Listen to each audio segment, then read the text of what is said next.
Yang terhormat Bapak Susilo SPDI selaku Kepala Sekolah SD Negeri 1 Purwodadi Dalam. Yang kami hormati Bapak Ibu Dewan Guru SD Negeri 1 Purwodadi Dalam. Assalamualaikum warahmatullahi wabarakatuh. Salam sejahtera untuk kita semua. Tabiun. Puji syukur tak lupa kita panjatkan kepada Allah Subhanahu wa Ta'ala, karena atas rahmatnya kita bisa bertemu pada hari yang cerah ini dalam acara pengimbasan modul 1.4, yaitu budaya positif. Sholawat serta salam kami curahkan kepada junjungan Nabi besar Muhammad Sallallahu Alaihi Wasallam yang selalu kita nantikan syafaatnya di yaumil kiamah nanti. Amin amin ya rabbal alamin. Sebelum memasuki acara inti, saya ucapkan terima kasih yang sebesar-besarnya kepada Bapak Ibu Dewan Guru yang telah berkenan hadir dalam kegiatan pengimbasan budaya positif pada hari ini. Adapun susunan acara pada hari ini, yang pertama yaitu pembuka, yang kedua sambutan dari Kepala Sekolah SD Negeri 1 Purwodadi Dalam, yang ketiga kegiatan inti, dan yang keempat penutup. Untuk mengawali acara pada pagi hari ini, marilah kita sama-sama membaca basmalah. Bismillahirrahmanirrahim. Meningkat acara yang kedua yaitu sambutan dari Kepala Sekolah SD Negeri 1 Purwodadi Dalam. Kepada Bapak Susilo, waktu dan tempat kami persilakan. Assalamualaikum warahmatullahi wabarakatuh. Waalaikumsalam warahmatullahi wabarakatuh. Selamat pagi, salam sejahtera untuk kita semua. Tabiun. Bismillahirrahmanirrahim. Alhamdulillahirabbil alamin. Wa bihi nasta'in ala umuri dunya wa din. Assalatu wassalamu ala asyrofil anbiya wal mursalin Sayyidina Maulana Muhammadin wa ala alihi wa ashabihi ajmain, amma ba'du. Kepada Bapak Ibu Dewan Guru SD Negeri 1 Purwodadi Dalam yang saya hormati, khusus pada CGP atas nama Ibu Sartini dan Ibu Yesi yang hari ini melaksanakan tugas pengimbasan. Bapak Ibu yang saya hormati, hari ini guru kita atas nama Ibu Sartini SPD dan Ibu Yesi Nurul Astuti mengadakan pengimbasan tentang menyebarkan pemahaman dan penerapan pemahaman budaya positif kepada kita tentunya. Yang tentunya bagi CGP yang lain yang mungkin nanti akan melaksanakan hal yang sama pula, ini bisa menjadi pelajaran agar tentunya ketika kita melaksanakan satu kegiatan itu bisa mempersiapkan diri sebaik-baiknya. Karena ketika melaksanakan kegiatan tanpa persiapan, hasilnya saya kira tidak akan maksimal. Oleh karena itu persiapan sebelum pelaksanaan itu sangatlah penting. Nah, setelah pelaksanaan nanti dievaluasi apa yang kurang dari kegiatan ini. Oleh karena itu Bapak Ibu sekalian, hari ini Ibu Sartini dan Ibu Yesi akan melaksanakan pengimbasan. Mohon diikuti dengan baik, dengan seksama. Ya tentunya ini manfaatnya bukan untuk Ibu berdua, tapi untuk kita bersama. Mudah-mudahan pelaksanaan pengimbasan atau menyebarkan pemahaman dan penerapan pemahaman budaya positif ini bermanfaat untuk kita semua, khususnya untuk Ibu Sartini berdua, dan yang lebih umum lagi nanti manfaatnya juga kepada anak-anak kita. Ketika kompetensi guru itu semakin meningkat, imbasnya laksanakan kepada anak-anak sekolah kita atau anak-anak didik kita. Ini saja barangkali yang dapat saya sampaikan. Saya akhiri. Wassalamualaikum warahmatullahi wabarakatuh. Waalaikumsalam warahmatullahi wabarakatuh.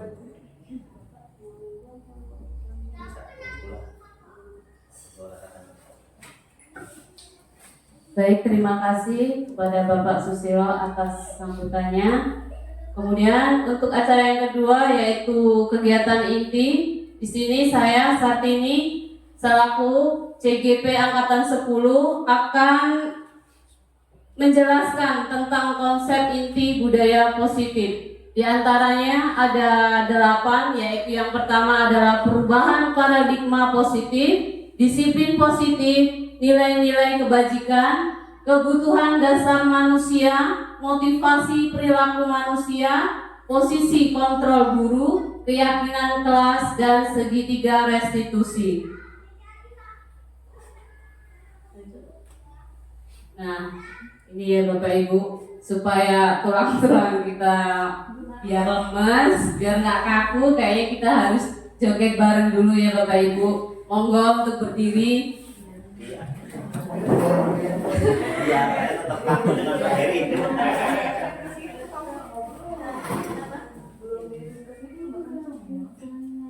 Oh ininya ya? Ininya nggak apa-apa sih, ditunggu. Pause dulu kalau nggak punya. Pause dulu, dong. Ayo tangan dipinggang, pinggul digoyang-goyang, rentangkan kedua tangan seperti burung terbang. Tangan disilang-silang, kaki menendang-nendang, bergembira, hati jadi riang. Tepuk tangan ke kanan, tepuk tangan ke kiri, tepuk tangan ke depan, tepuk tangan ke belakang, bahu diputar-putar. Ayo kita belajar agar semua jadi anak pintar. Adik-adik diajarin dulu dong, ayo. Nggak usah lama. Kita yang singkat waktu Ibu. Ayo, dan monggo berdiri. Wes.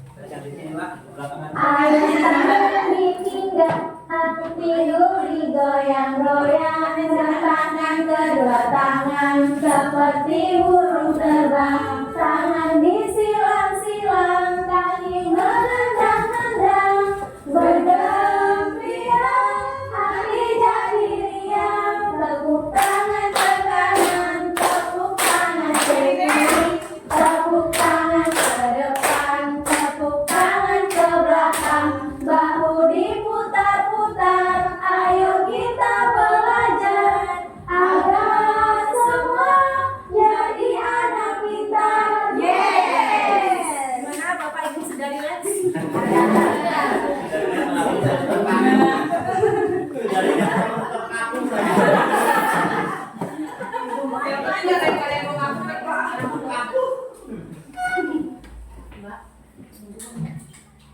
Next ya. Disiplin positif dan nilai-nilai kebajikan.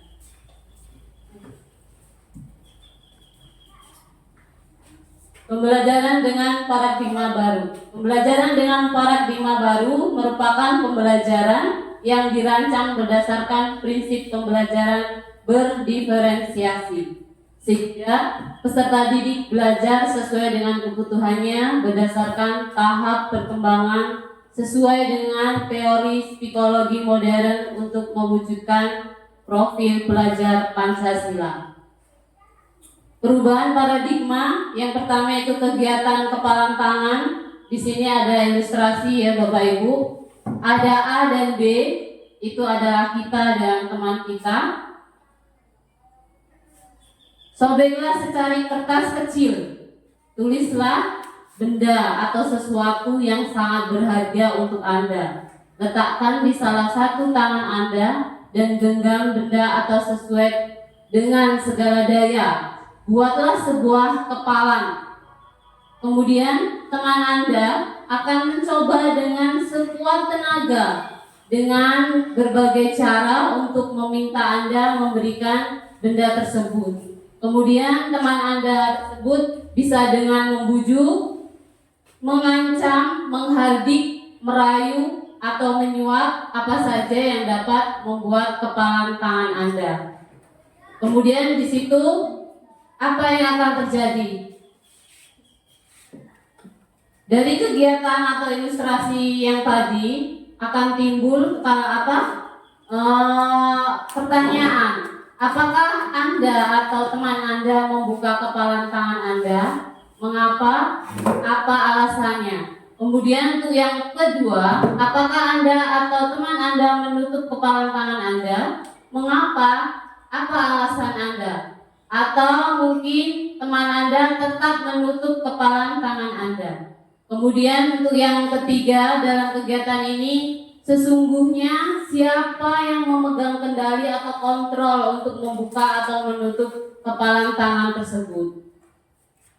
Di sini ada miskonsepsi tentang teori kontrol, di antaranya adalah ilusi guru mengontrol murid, ilusi bahwa semua penguatan positif efektif dan bermanfaat, ilusi bahwa kritik dan membuat rasa bersalah mampu menguatkan karakter, kemudian ilusi bahwa orang dewasa itu berhak untuk memaksa. Ini ilustrasinya ya Bapak Ibu. Kemudian dari ilusi-ilusi tersebut,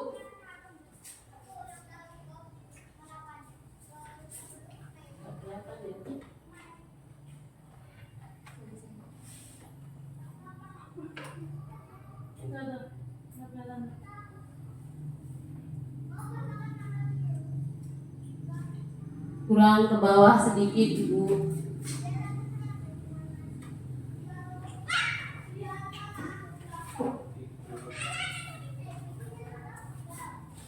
Untuk ilusi guru mengontrol murid, pada dasarnya kita tidak dapat memaksa murid untuk berbuat sesuatu jika murid tersebut memilih untuk tidak melakukannya.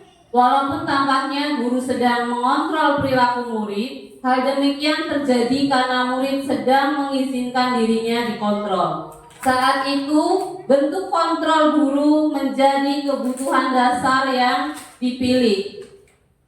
Teori kontrol menyatakan bahwa semua perilaku memiliki tujuan, bahwa terhadap perilaku yang tidak disukai.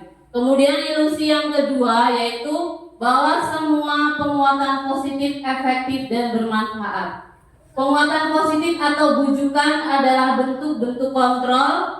Segala usaha untuk mempengaruhi murid agar mengulangi suatu perilaku tertentu adalah suatu usaha untuk mengontrol murid tersebut dalam jangka waktu tertentu.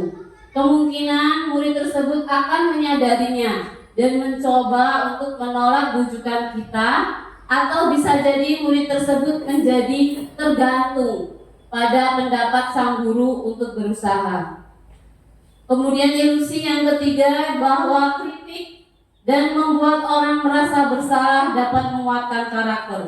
Di sini menggunakan kritik dan rasa bersalah untuk mengontrol murid menuju pada identitas gagal.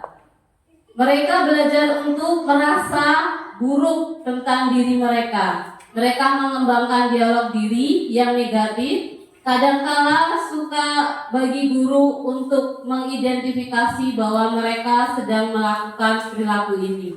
Kemudian untuk ilusi yang keempat, bahwa orang dewasa memiliki hak untuk memaksa.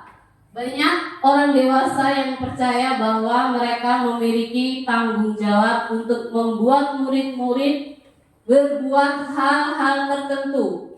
Apapun yang dilakukannya dapat diterima selama ada sebuah kemajuan berdasarkan sebuah kinerja pada saat itu pula. Next. Di sini ada perubahan paradigma stimulus respon atau teori kontrol. Siapa sesungguhnya yang memiliki kontrol?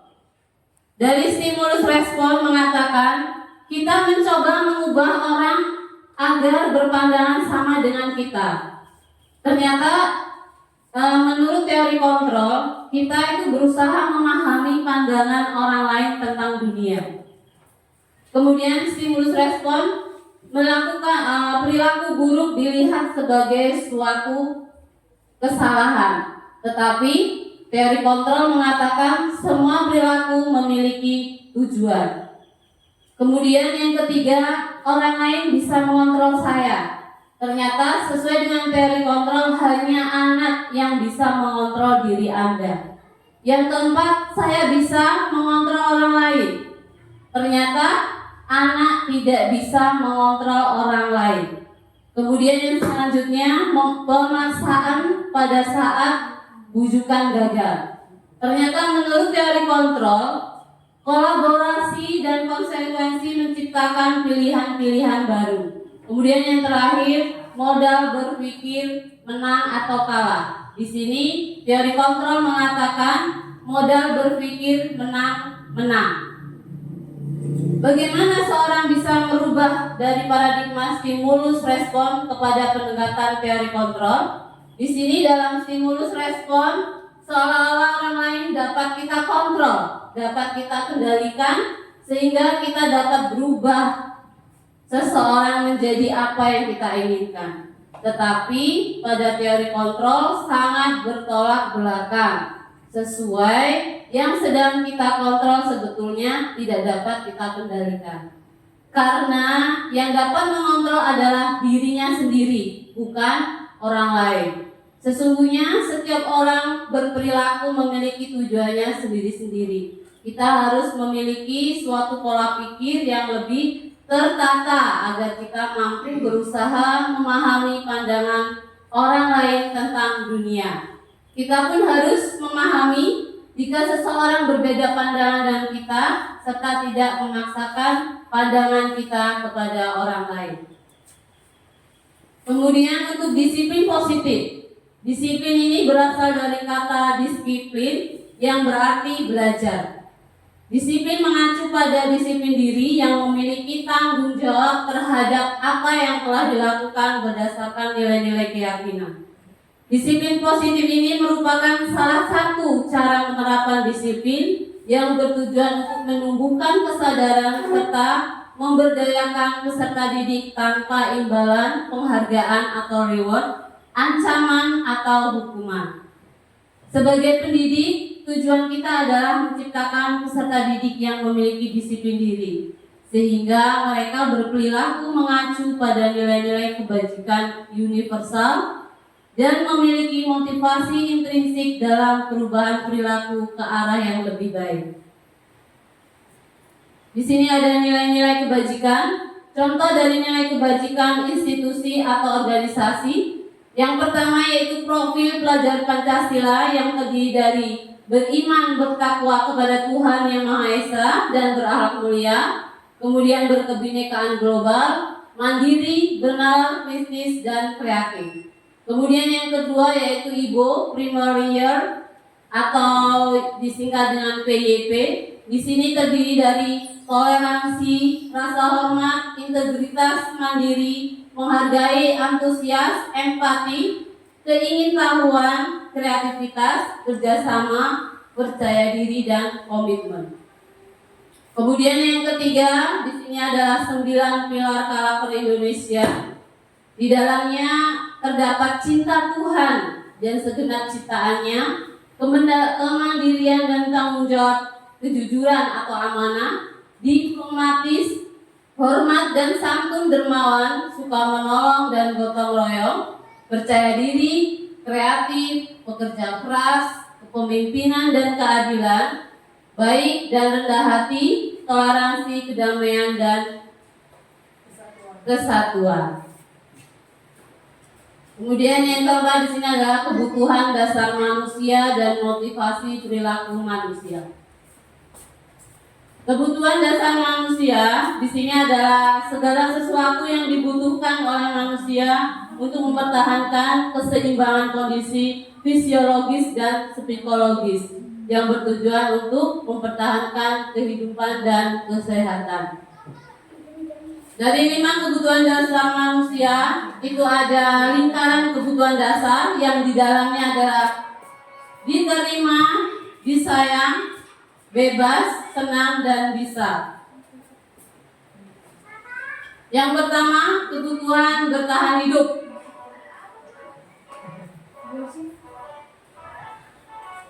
Kebutuhan bertahan hidup adalah kebutuhan yang bersifat fisiologis untuk bertahan hidup, misalnya kesehatan, rumah, dan makanan. Kebutuhan biologis sebagai bagian dari proses reproduksi termasuk kebutuhan untuk bertahan hidup. Kemudian yang kedua, kasih sayang dan rasa diterima atau kebutuhan untuk diterima. Di sini yaitu kebutuhan ini dan 3 kebutuhan berikutnya adalah kebutuhan psikologis. Kebutuhan untuk disayangi dan diterima meliputi kebutuhan akan hubungan dan koneksi sosial. Kebutuhan untuk memberi dan menerima kasih sayang dan kebutuhan untuk merasa menjadi bagian dari suatu kelompok. Next. Yang ketiga, penguasaan atau kebutuhan pengakuan atas kemampuan. Di sini kebutuhan ini berhubungan dengan kekuatan untuk mencapai suatu komponen menjadi terampil, diakui atas prestasi dan keterampilan kita, didengar dan memiliki rasa harga diri. Kebutuhan ini meliputi keinginan untuk dianggap berharga, bisa membuat perbedaan, bisa membuat pencapaian kompeten diakui, dihormati. Kemudian yang keempat yaitu kesenangan. Kesenangan ini atau kebutuhan untuk merasa senang. Kebutuhan akan kesenangan adalah kebutuhan untuk mencari kesenangan. Di sini contohnya anak-anak yang bermain dan tertawa. Bayangkan hidup tanpa kenikmatan apapun betapa menyedihkan. Di sini Gleiser menghubungkan kebutuhan akan kesenangan dengan belajar. Semua hewan yang inteligensi tinggi seperti anjing, lumba-lumba bermain. Saat mereka bermain, mereka mempelajari keterampilan hidup yang penting. Kemudian yang berikutnya yaitu motivasi perilaku manusia. Di sini untuk materi selanjutnya akan disampaikan oleh rekan saya yaitu Ibu Yesi Nurul Astuti. Kepada Ibu Yesi, waktu dan tempat kami persilakan. Bismillahirrahmanirrahim. Terima kasih kepada Ibu Sartini yang telah memberikan waktu dan kesempatannya. Di sini selanjutnya ya Bapak Ibu, saya akan menjelaskan mengenai motivasi perilaku manusia. Motivasi itu apa sih Bapak Ibu? Ya, motivasi.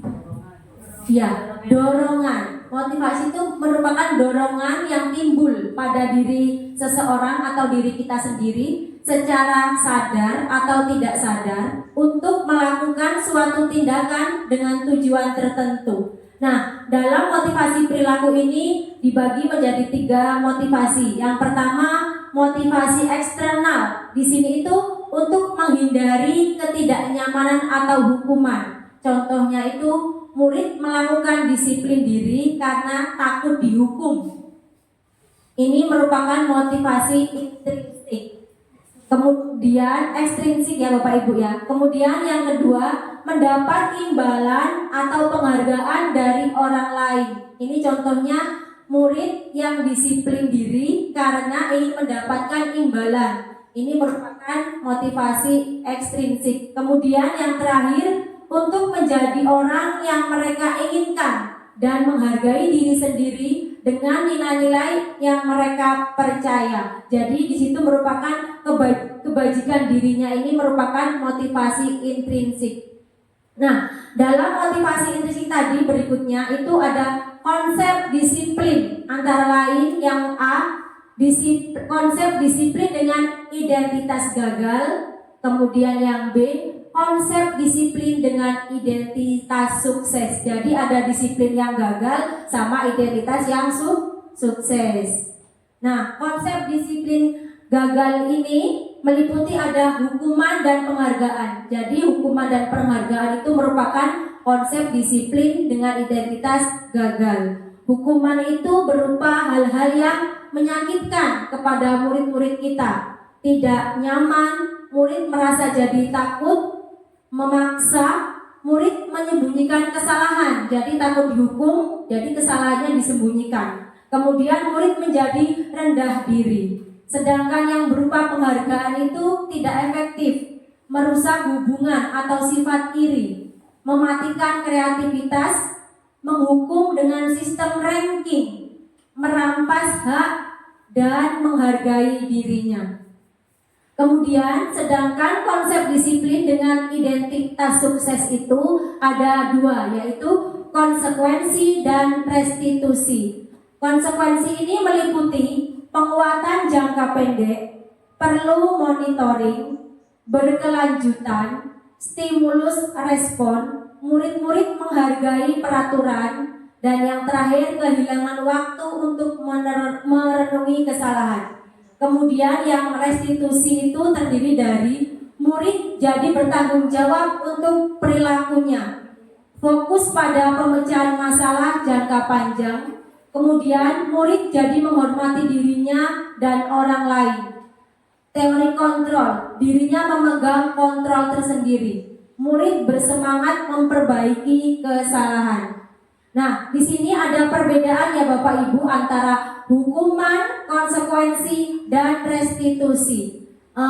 Coba untuk Bu Risa dibacakan hukuman itu seperti apa? Nah, jadi hukuman itu tidak terencana atau tiba-tiba, murid tidak tahu apa yang akan terjadi, bersifat satu arah berupa hukuman fisik atau psikis. Iya, berarti tidak terencana ya, ujuk-ujuk. Misal anaknya tidak mengerjakan PR, langsung kita kasih hukuman. PR-nya ditambah 3 kali lipat. Itu merupakan hukuman. Kemudian untuk konsekuensi, Bu Eka minta tolong dibacakan yang konsekuensi. Untuk konsekuensi yaitu terencana atau disepakati sesuai peraturan murid, tetap dibuat nyaman, sikap guru selalu memonitor murid. Iya, contohnya seperti apa Bapak Ibu kalau konsekuensi? Jadi sebelum ada hukuman itu antara guru sama murid itu buat kesepakatan. Misal kalau terlambat ini ngapain, nanti muridnya dikasih konsekuensi seperti apa, ataupun tidak mengerjakan PR. Jadi antara guru sama murid itu ada kesepakatan. Kemudian yang terakhir restitusi. Proses menciptakan kondisi bagi murid yang memperbaiki kesalahan. Proses kolaborasi mengajarkan murid untuk mencari solusinya sendiri. Nah, di sini ada kasusnya Bapak Ibu ya. Kasusnya siswa sering tidak mengerjakan PR. Nah, tadi sudah saya bacakan yaitu hukuman. Guru menghukum murid tersebut misalnya menghormati bendera selama 10 menit atau keliling lapangan 3 kali. Itu merupakan suatu hukuman. Kemudian konsekuensinya, guru memberi konsekuensi untuk mengerjakan saat istirahat atau mengerjakannya ditambah 3 kali lipat. Nah, di situ dalam konsekuensi itu guru lebih tegas dan murid juga menghormati peraturan tersebut karena sebelumnya sudah dibuat kesepakatan. Dan yang ketiga, restitusi. Di situ guru menanyakan keyakinan kelas atau dirinya, membantu siswa menyelesaikan masalah. Jadi dalam tahap restitusi, kenapa siswa itu tidak mengerjakan PR? Jadi istilahnya itu curhat, menanyakan, meyakinkan kenapa, alasannya kenapa siswa itu tidak mengerjakan PR. Kemudian guru antara murid itu dapat saling terbuka. Nah, berikutnya yaitu ada posisi kontrol. 5 posisi kontrol guru. Di sini yang pertama itu ada sebuah penghukum. Kedua, pembuat rasa bersalah. Ketiga, teman. Keempat, pemantau, atau yang kelima, manajer. Di sini ya Bapak Ibu ada 5 posisi kontrol. Jadi identitas gagal itu berupa penghukum atau pembuat merasa bersalah. Dan identitas suksesnya itu sebagai teman atau pemantau. Nah, identitas sukses atau kontrol dirinya itu sebagai manajer. Nah, di sini ada contohnya ya Bapak Ibu. Siswa tidak memakai atribut lengkap saat upacara bendera. Seperti tadi kita sudah melaksanakan upacara. Jadi kita dalam posisi diri kita Bapak Ibu? Penghukum, pembuat rasa bersalah, teman, pemantau, atau manajer? Yang sering kita lakukan kepada anak waktu tidak memakai atribut lengkap saat upacara. Gimana Bu Mujiati?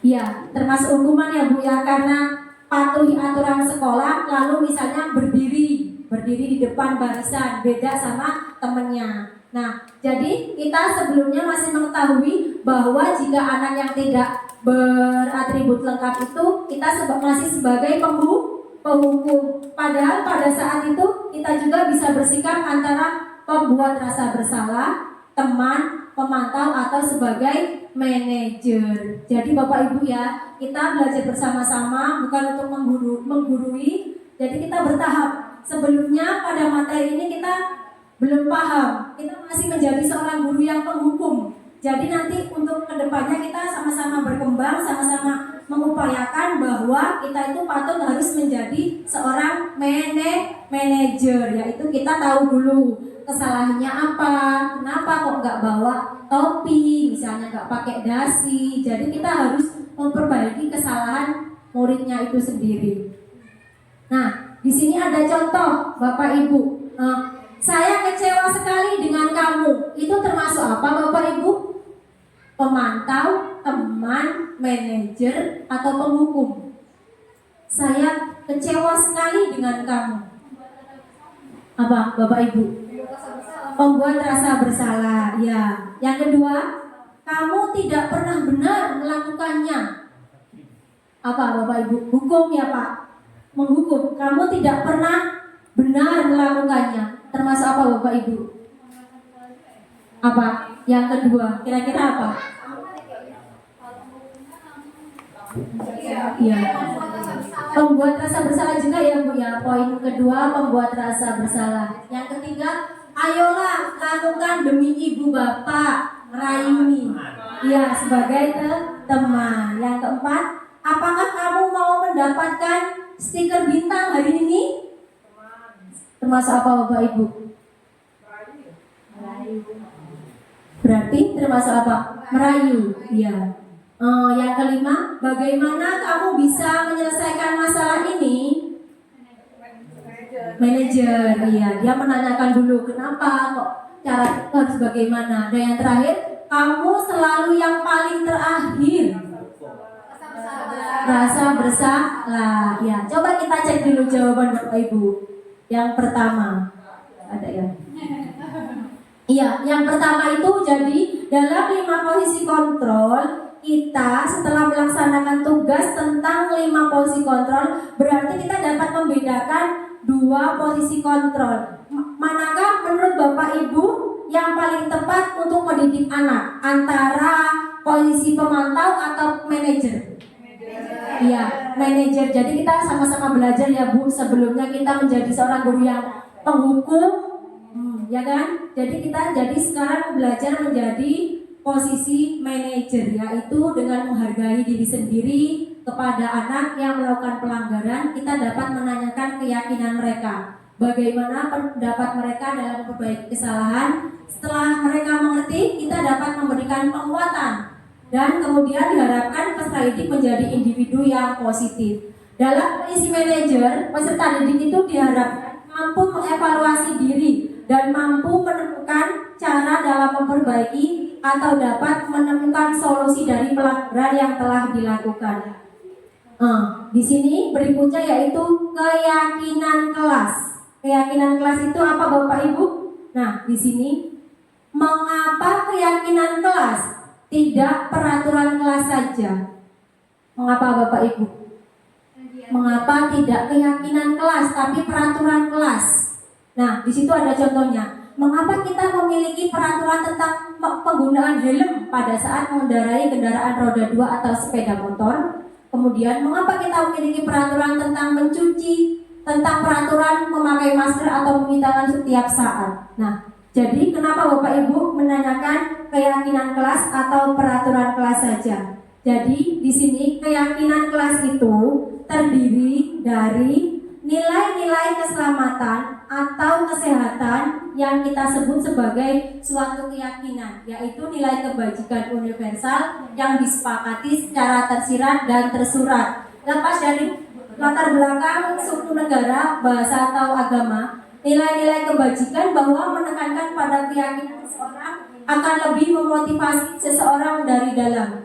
Sehingga peraturan-peraturan yang diberikan, apa nilai-nilai kebajikan di balik peraturan tersebut, akan apa tujuan utamanya dan menjadi tidak tertarik atau takut sehingga hanya sekedar mengikuti serangan peraturan-peraturan yang mengatur mereka tanpa memahami tujuan mulianya. Nah, di sini ada dua Bapak Ibu ya. Bagaimana pembentukan keyakinan kelas. Jadi keyakinan kelas itu lebih abstrak daripada peraturan. Sedikit saja biar mudah diingat. Berupa pernyataan yang universal, dapat diterapkan di kelas. Kemudian bersedia meninjau kembali keyakinan kelas dari waktu ke waktu. Dibuat dalam bentuk yang positif. Kemudian warga kelas hendaknya berkontribusi dalam pembuatan keyakinan kelas.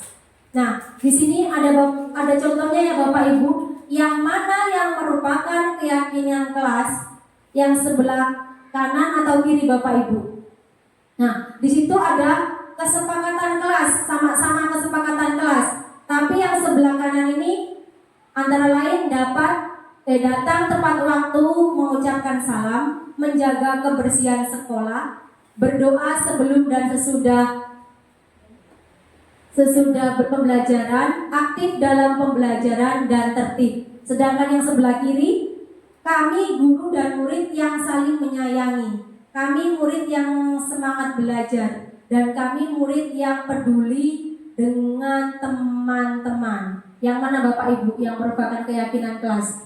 Tadi bersifatnya yang abstrak gitu ya Bapak Ibu. Jadi kira-kira yang mana Bapak Ibu, sebelah kanan atau sebelah kiri yang merupakan keyakinan kelas? Ya, yang bergambar ya Bapak Ibu ya, yang sebelah kanan. Karena dia sedikit dan mudah diingat. Kalimatnya juga tidak terlalu panjang ya.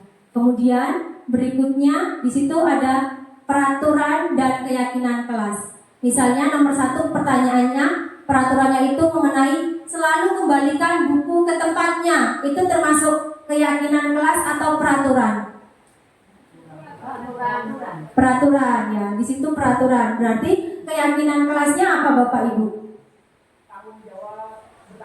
Iya, karena habis membaca bukunya kembalikan lagi di tempatnya, punya rasa tanggung jawab. Yang kedua, dilarang mengganggu orang lain. Apa Bapak Ibu? Ya, saling menghargai, menghormati orang lain. Yang ketiga, dilarang melakukan kekerasan. Itu apa Bapak Ibu keyakinan kelasnya? Ya, saling menyayangi, menghormati, keselamatan juga antara teman dan teman lainnya. Kemudian dilarang menggunakan narkoba. Gimana itu Bapak Ibu? Termasuk apa? Menjaga kesehatan. Dan yang berikutnya bergantian atau menunggu giliran. Misal mau WC nih Bapak Ibu, antri masuk kelas juga harus baris terlebih dahulu. Gunakan masker. Itu apa Bapak Ibu? Keamanan, kesehatan, keselamatan. Kemudian yang terakhir, jangan berlari di kelas atau koridor. Berarti termasuk keselamatan juga. Di situ menghindari agar tidak jatuh misalnya. Nah, coba kita bersama-sama dibahas. Nah, di situ sudah ada jawabannya Bapak Ibu. Selalu kembali buku di tempatnya merupakan sebuah tanggung jawab. Dilarang mengganggu orang lain itu berarti kita harus menghormati orang lain. Hadir di sekolah 15 menit sebelum pembelajaran dimulai itu merupakan menghormati komitmen. Jadi di situ dibuat sudah sebuah keyakinan kelas. Kalau masuk itu 15 menit itu sebelumnya harus sudah ada di kelas. Dilarang melakukan kekerasan, jadi merupakan sebuah dari keselamatan. narkoba juga merupakan sebuah kesehatan. Bergantian atau menunggu giliran itu menghormati. Jadi kita sabar dulu, jangan budayakan itu. Orang Indonesia biasanya nggak mau ngantri, maunya cepet-cepet ya Bapak Ibu. Masker, jadi yang zamannya dulu kita masih corona itu budayakan harus menjaga kesehatan, yaitu dengan menggunakan masker. Jangan berlari di kelas atau koridor, itu termasuk juga kesehatan supaya mereka tidak jatuh atau terluka. Nah, berikutnya yaitu tentang segitiga restitusi. Di sini ada sebuah video ya Bapak Ibu, kita tonton bersama.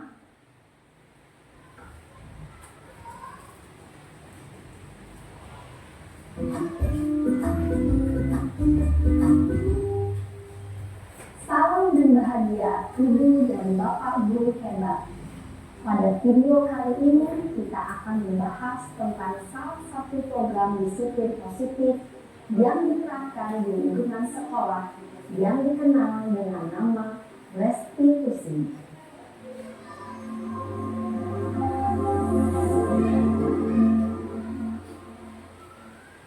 Restitusi dikembangkan oleh pakar pendidikan dan dosen, berlandaskan pada teori kontrol Dr. William Glasser. Segitiga restitusi adalah suatu proses dialog yang dijalankan oleh guru atau orang tua agar dapat menghasilkan murid yang mandiri dan bertanggung jawab. Pada saat guru di posisi manajer, aspek yang dikembangkan pada murid adalah motivasi intensif, sehingga penanaman nilai-nilai kebajikan dapat tumbuh dan berkembang menjadi suatu kebiasaan positif yang akhirnya membentuk karakter diri. Proses dialog ini terdiri dari 3 langkah yang digambarkan pada ketiga sisi pada segitiga restitusi. Sisi pertama adalah menstabilkan identitas. Sisi yang kedua adalah validasi tindakan yang salah. Dan sisi yang ketiga adalah menanyakan keyakinan. Ibu dan Bapak Guru, berikut ini akan ditunjukkan bagaimana seorang guru berada dalam posisi manajer menggunakan penerapan segitiga restitusi.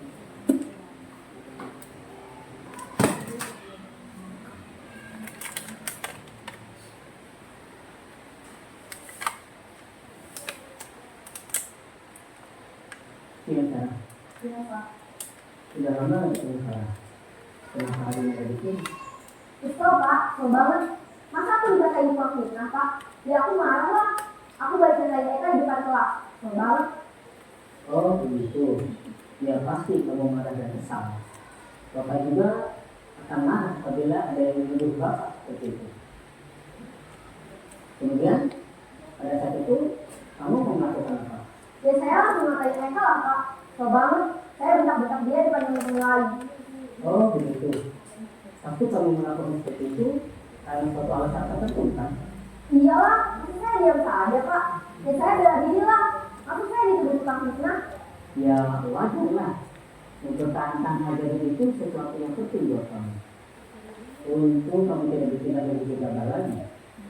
Hanya membentak-bentak. Iya, Pak. Untung saya masih bersabar dan hanya membentak saja. Sudah berusaha padahal saya masih bela diri lah. Ya pasti ya. Tapi kamu memilih untuk tetap bertahan dan bersabar. Kamu memilih untuk tidak berbuat lebih parah lagi kan? Iya. Nah, sekarang coba kita lihat lagi. Tindakan kamu yang minta-minta kita di kelas. Tindakan kamu itu kira-kira sesuai dengan keyakinan kelas atau prinsip kamu tidak? Enggak lah, Pak. Capek, Pak, jadi pengarah.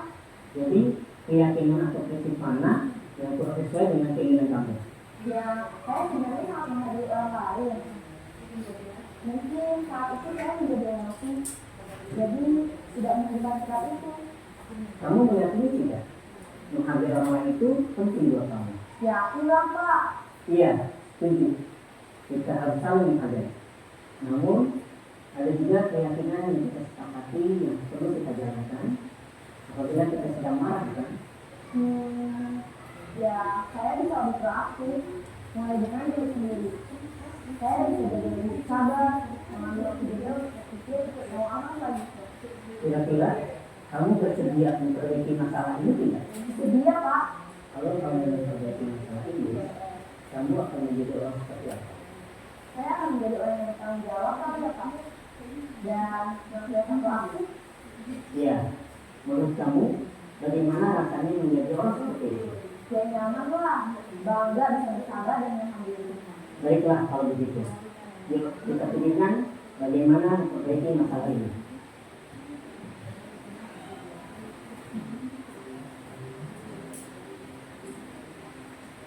Ibu dan Bapak guru hebat.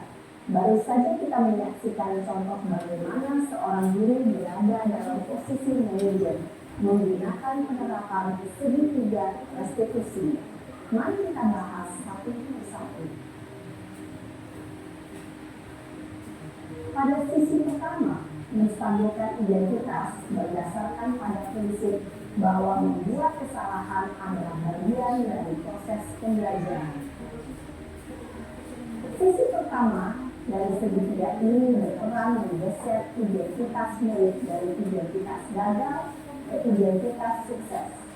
Murid yang sedang bertingkah laku yang tidak pantas atau menarik diri saat itu sedang mengalami identitas gagal.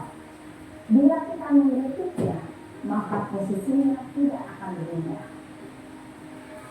Kita bisa mengajukan pernyataan-pernyataan ini. 1. Membuat kesalahan sesuatu yang wajar. 2. Manusia tidak ada yang sempurna. 3. Kita bisa memperbaiki masalah ini. 4. Saya tidak menanyakan kesalahannya. Saya lebih fokus bagaimana memperbaiki masalah ini. 5. Apakah saat ini kamu pernah menjadi orang yang baik untuk diri sendiri? Pada sisi kedua, validasi tindakan yang salah berlandaskan pada prinsip bahwa setiap perilaku berupaya memiliki suatu kebutuhan tertentu.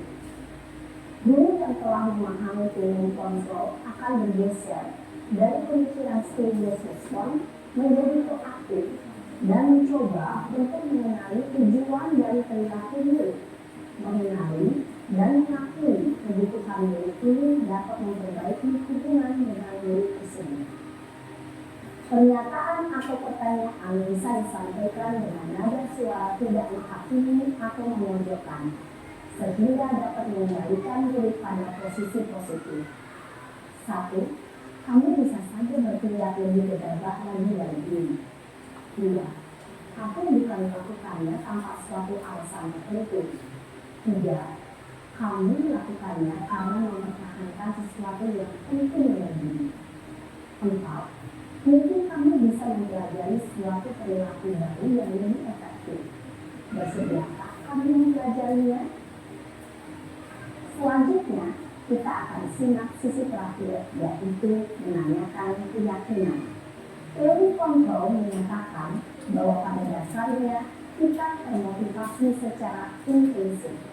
Pada saat perilaku yang salah telah divalidasi dan identitas sukses telah stabil, maka murid telah siap mengalihkan keyakinan-keyakinannya dengan tindakannya yang salah, dan pemikirannya telah bergeser ingin menjadi orang yang dituju.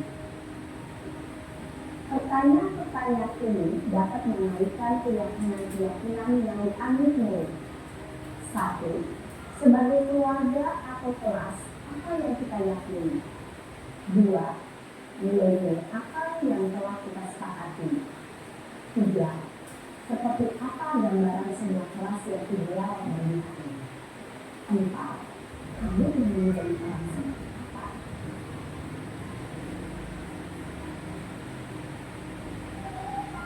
Dalam menerapkan segitiga restitusi, perlu diperhatikan beberapa hal, yaitu 1. Perilaku yang salah perlu dikaitkan dengan nilai-nilai atau keyakinan-keyakinan yang telah disepakati atau dituju. 2. Kesediaan orang yang melakukan kesalahan untuk memperbaiki masalah. 3. Pemecahan masalah sebisa mungkin relevan atau memiliki hubungan dengan masalah yang ada. 4. Usaha perlu adanya suatu usaha perbaikan dari pihak yang berbuat kesalahan. 5. Waktu. Perlu didedikasikan waktu dan pihak yang berbuat kesalahan. Tanyakan kapan akan mulai dilakukan usaha untuk memperbaiki masalah. Dengan memahami struktur penerapan segitiga restitusi, diharapkan guru dapat menempatkan posisinya sebagai manajer dalam mengajukan pertanyaan-pertanyaan bermakna yang dapat membuat murid menjadi lebih percaya diri, bertanggung jawab, dan mandiri. Nah, ini Bapak Ibu, ini tidak mengikuti ketiga tahapan dalam segitiga restitusi bergantung pada ringan beratnya suatu permasalahan. Misalnya, bila permasalahan tersebut ringan, maka tidak perlu dijalankan secara berurutan. Bahkan bisa semudah menanyakan apa keyakinan yang kita sepakati. Dengan menjalankan segitiga restitusi, dengan mengajukan pertanyaan-pertanyaan bermakna, diharapkan murid menjadi kuat secara pribadi, dapat membuka wawasan murid agar dapat menyelesaikan permasalahannya sendiri, semakin percaya diri, mandiri, dan merdeka. Salam dan bahagia, tim Bapak Ibu hebat. Iya, Bapak Ibu, demikianlah video mengenai tentang segitiga restitusi. Jadi, segitiga restitusi itu tidak diperlukan ketika masalah itu terlalu ringan. Nah, di situ ada segitiga restitusi, ada menstabilkan identitas, menanyakan keyakinan dan validasi kebutuhan. Menstabilkan identitas itu meliputi setiap orang pasti pernah melakukan kesalahan. Jadi kita identitasi dulu kesalahannya apa. Kemudian kamu bukan satu-satunya yang pernah melakukan hal ini. Untuk menanyakan keyakinan itu berupa nilai-nilai apa yang telah kamu sepakati dan kemudian kamu ingin menjadi orang seperti apa. Kemudian validasi kebutuhan. Kamu tentu punya alasan mengapa melakukan hal itu. Kemudian adakah cara yang lebih efektif untuk mendapatkan apa yang kamu butuhkan. Jadi dari segitiga restitusi, kita selama ini menjadi guru, sudahkah kita terapkan segitiga restitusi itu Bapak Ibu? Sudah ya, jadi kita menanyakan dulu masalahnya apa, identitas. Misal ada anak yang laporan, Bu ini gimana gitu, kita tanya dulu masalahnya apa, kemudian kita menanyakan keyakinannya, kemudian ke validasi kebutuhan. Nah, di sini ada menstabilkan identitas, yaitu guru berkata berbuat salah itu hal yang manusiawi, tidak ada manusia yang sempurna. Bapak Ibu juga pernah berbuat salah, kita pasti bisa menyelesaikan permasalahan ini, dan Bapak Ibu tidak tertarik untuk mencari tahu siapa yang benar dan siapa yang salah. Bapak Ibu lebih tertarik untuk menyelesaikan masalahnya. Kemudian kalau kamu menyalahkan diri kamu sendiri secara terus menerus, maka apakah kamu bersikap baik pada dirimu sendiri? Nah, itu termasuk dari menstabilkan identitas. Kemudian validasi kebutuhan, yaitu guru berkata kamu bisa saja kan melakukan hal yang lebih buruk, tapi kamu tidak melakukannya kan, kamu pasti punya alasan mengapa melakukan hal tersebut dan apa yang penting bagi kamu. Kemudian kamu boleh tetap berusaha menjaga sikap itu, tapi tambahkan sikap yang lain yang baru. Maukah kamu belajar cara lain untuk mendapat yang kamu butuhkan tanpa harus memukul? Apakah kamu bisa melakukan dengan lebih baik besok lagi? Itu termasuk validasi kebutuhan. Kemudian yang terakhir itu menanyakan keyakinan. Jadi kita seorang guru menanyakan dulu kepada murid kita, apa nilai yang kita percaya di kelas atau di sekolah kita. Kemudian nilai-nilai universal apa yang telah kita sepakati. Kelas yang ideal itu seperti apa sih? Kamu ingin jadi anak seperti apa? Apa yang kamu rasakan ketika kamu melakukan itu? Kamu menjadi orang yang seperti apa? Jadi dalam segitiga restitusi itu ada 3 tahap tadi ya Bapak Ibu. Nah, demikian materi yang dapat saya sampaikan. Semoga bermanfaat untuk kita semua dan kita menjadi guru yang lebih baik lagi mengenai budaya positif yang saya paparkan. Terima kasih atas waktu yang telah diberikan.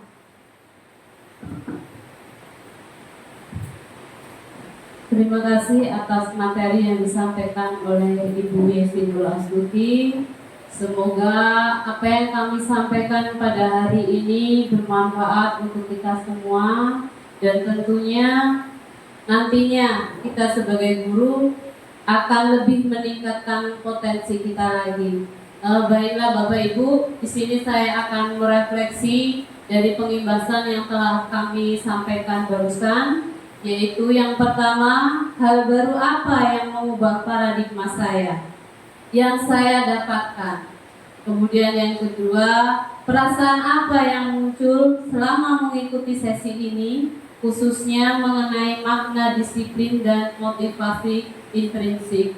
Kemudian yang ketiga, peran Among seperti apa yang saya telah lakukan selama mengikuti modul ini. Kemudian yang terakhir, saya akan menjadi Among yang seperti apakah setelah mengikuti modul ini. Jadi Bapak Ibu, setelah pengimbasan materi tentang budaya positif ini, semoga bermanfaat untuk kita semua. Demikianlah kegiatan pengimbasan pada hari ini. Semoga semua yang disampaikan bermanfaat untuk kita semua. Kami memohon maaf jika ada kesalahan dalam kami menyampaikan materi ini. Dan untuk Bapak Ibu Guru, kami mengucapkan banyak-banyak terima kasih. Saya akhiri, wabillahi taufiq wal hidayah. Wassalamualaikum warahmatullahi wabarakatuh. Waalaikumsalam warahmatullahi wabarakatuh.